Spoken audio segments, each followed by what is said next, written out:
20 నిమిషాలు స్క్రీన్ తగలబడిపోతుంది.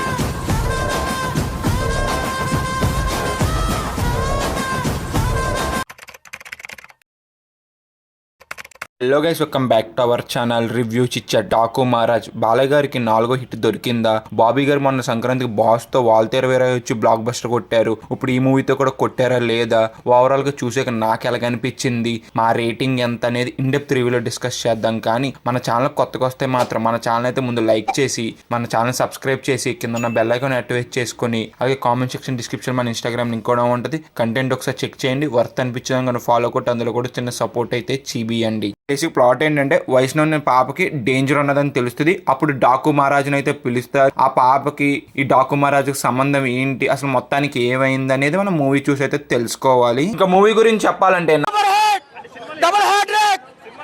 నాకైతే నచ్చింది. డిపికల్ బాలయ్య మూవీ లాగా అయితే ఉన్నది. ఈ స్టోరీ వైజ్ కానీ ఎక్కడ కూడా కొత్తగా అయితే ఉండదు. కానీ ప్రతి 15 నిమిషానికి ఒక ఎలివేషన్ సీన్, దాని మధ్యలో తమనన్న బీజిఎం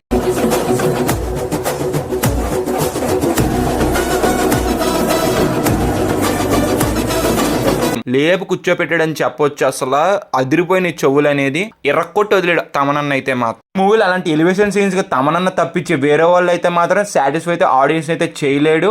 ఓన్లీ ఒక తమనన్నే చేయగలడు. బాలయ్య బాబు సినిమా అంటే మాత్రం డెఫినెట్ గా తమనన్న అయితే ఉండాలి. అంత బాగా సాటిస్ఫై అయితే చేస్తాడు. తమనన్న నాకు ఇప్పుడు కూడా అర్థమవుతుంది. బాలయ్య బాబు సినిమాకి ఏం తాక్కూడదో నాకైతే అర్థమవుతుంది అబ్బా. ఒక ఇంటర్వ్యూలో చెప్పాడు, రజనీకాంత్ కా బక్కోడు ఎలాగొన్నాడో ఈ బాలయ్యకి ఈ బండోడు అలాగొన్నాడు అది నిజం 100%. బాలయ్య బాబు సినిమా అంటే మాత్రం తమనన్న చూసుకోకలే బీజిఎం వైజ్ అయితే మాత్రం ఎర్రకొట్టు వదులుతాడని ఈ మూవీ ఇంకా బాగా అయితే అర్థమైపోయింది ఆడియన్స్ కి. విజువల్ గా కూడా డాకు మహారాజ్ అనేది మనకు ఒక మంచి ఎక్స్పీరియన్స్ అయితే ఇస్తుంది. మెయిన్ గా సినిమాటోగ్రఫీ, ఆ కలర్ గ్రేడింగ్ అనేది నాకు చాలా బాగా వర్కౌట్ అయింది అబ్బా. నాకైతే బాబీ గారు బాలయ్య గారిని ఆడియన్స్ కానీ ఫ్యాన్స్ కానీ ఎలా చూడాలనుకుంటారో అలాగైతే చూపించారు.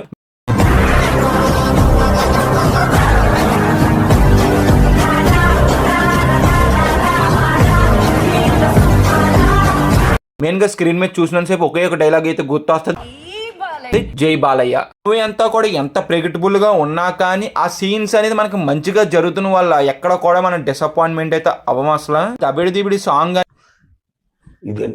అనేది ఎందుకు వస్తే అయితే అర్థం అవ్వదు. ఒక బాలయ్య మూవీలో ఒక ఐటమ్ సాంగ్ ఉండాలని పెట్టినట్టుగా పెట్టారు కానీ ఎలాంటి ఉపయోగం అయితే ఉండదు. ఆ సంబంధం లేకుండా అయితే వచ్చేది మనకి మూవీలో ఆ సాంగ్ అనేది. మూవీలో ఎమోషన్ కానీ డ్రామా కూడా అంతా కూడా వర్కౌట్ అయితే అవిని. ఇంకా పర్ఫార్మెన్స్ వైజ్ ఉన్నంతలో ప్రతి ఒక్కళ్ళు చాలా బాగా అయితే చేశారు. బాలయ్య గారి స్క్రీన్ ప్రెసెన్స్ అయితే మాత్రం నాకు చాలా బాగా అయితే నచ్చింది. ఇంకా సినిమాటోగ్రఫీ, ప్రొడక్షన్ వైజ్ కూడా చాలా బాగున్నాయి. బీజిఎం సాంగ్స్ అంటారా, సాంగ్స్ అంత ఏమీ అనిపించలేదు కానీ బీజిఎం అయితే మాత్రం చాలా బాగా అయితే అనిపించింది. వాళ్ళకి మేము ఇచ్చే రేటింగ్ ఎంత అంటే 3/5. రెగ్యులర్ బాలయ్య మూవీ లాగానైతే ఉండదు, ఎక్కడ కూడా కొత్తగా అయితే ఏమి ఉండదు. చూసే ఉంటాయి మాత్రం.